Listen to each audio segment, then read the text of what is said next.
रामकृष्ण भावधारा के मुख्य पुस्तकों में एक है श्री रामकृष्ण कथामृत। श्री रामकृष्ण की भक्त मंडली का यह दृढ़ विश्वास है कि श्री रामकृष्ण कथामृत में समस्त शास्त्रों का सार समाहित है।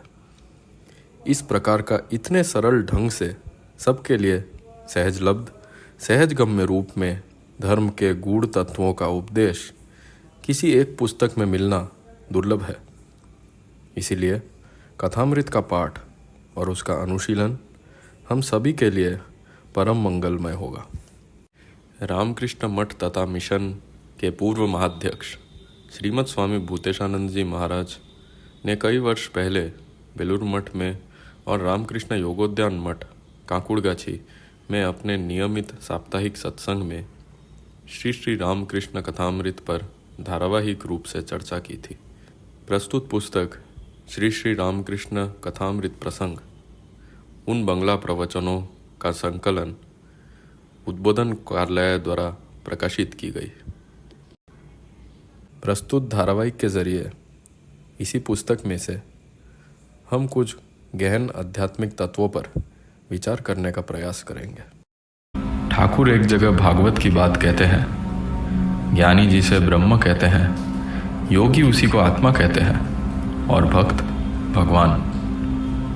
कहना अनावश्यक है कि यहाँ ब्रह्मज्ञानी कहने से जिन ब्रह्म समाजी भक्तों का बोध होता है वे ठीक ज्ञानी की कोटि में नहीं आते, वे भक्त हैं। ठाकुर ने यह बात अन्यत्र अन्य प्रकार से कही है कि ज्ञानी वह है जो विचार करते हुए तत्व को जानने की चेष्टा करता है और ब्रह्म भक्त तो भगवान का उनके गुणों के द्वारा आस्वादन करने का प्रयास करते हैं।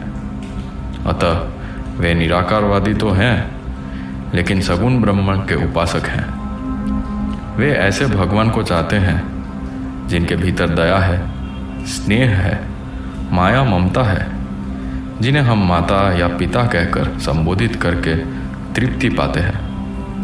हम ऐसे भगवान को चाहते हैं जो हमारी प्रार्थना सुने, हमारी आकांक्षाओं को पूर्ण करे, हमें मुक्ति के पथ से ले चले।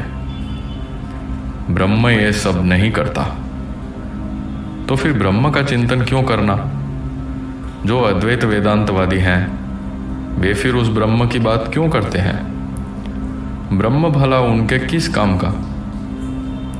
इसके उत्तर में कहा जाता है कि ब्रह्म को किसी काम से लेना नहीं है, अपितु आवश्यकता है ब्रह्म को जानने की। यह जानना यदि हो जाए तब हम समझ सकेंगे कि हम यह जो सुख दुख आदि का भोग कर रहे हैं वह हमारे अज्ञान के कारण हो रहा है। हमारा स्वरूप वह परब्रह्म है जो सब प्रकार से सुख दुख के अतीत है। जब ब्रह्मानुभूति में प्रतिबंधक तत्व दूर हो जाएंगे तब मनुष्य अपने स्वरूप में स्थित होकर ब्रह्म हो जाएगा। ठाकुर कह रहे हैं लेकिन भक्तों का भाव ऐसा नहीं है। वे चीनी होना नहीं चाहते, चीनी खाना पसंद करते हैं। वे उसका आस्वादन करना चाहते हैं, माँ के रूप में, पिता के रूप में, सखा के रूप में, आत्मीय परिजन आदि विभिन्न रूपों में। अब उस आस्वादन के लिए उसके रूप की कल्पना करनी होगी या नहीं, यह बात यहाँ पर गौण है।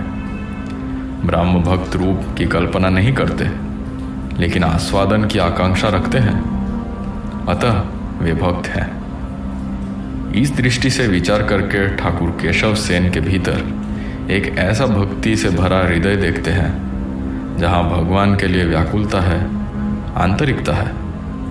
और यही केशव के साथ ठाकुर के मिलन का वह सूत्र है।